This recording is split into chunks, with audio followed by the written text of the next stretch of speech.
आपण पाहत आहात जनसंवाद लाईव्ह न्यूज, निपक्ष बातम्या, निस्वार्थ भूमिका. जय हिंद सेनेच्या वतीने दुय्यम निबंधकांना विविध मागण्यांचे निवेदन. मागण्या मान्य न झाल्यास कार्यालयाला टाळे ठोकणार.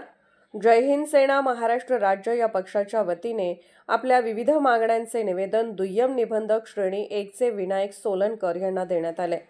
यावेळी पक्षाचे संस्थापक अध्यक्ष चंदनदादा चव्हाणसह पदाधिकारी व कार्यकर्ते मोठ्या संख्येने उपस्थित होते.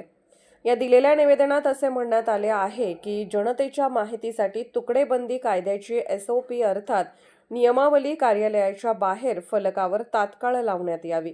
कार्यालयाच्या कामात पारदर्शकता येण्यासाठी तात्काळ CCTV कॅमेरे लावण्यात यावेत. कायद्याची माहिती जनतेपर्यंत पोहोचवण्यासाठी प्रशासनाने सक्रिय पावले उचलावीत.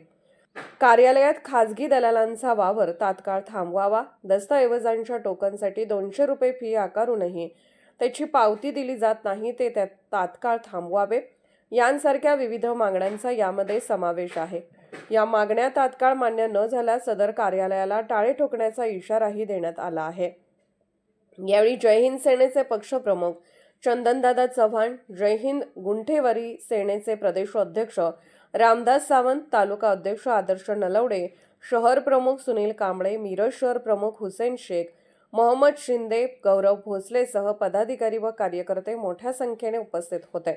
जनसंवाद लाईव्ह न्यूजसाठी मुख्य संपादक चंद्रकांत जगताप, कवठे महाकाळ.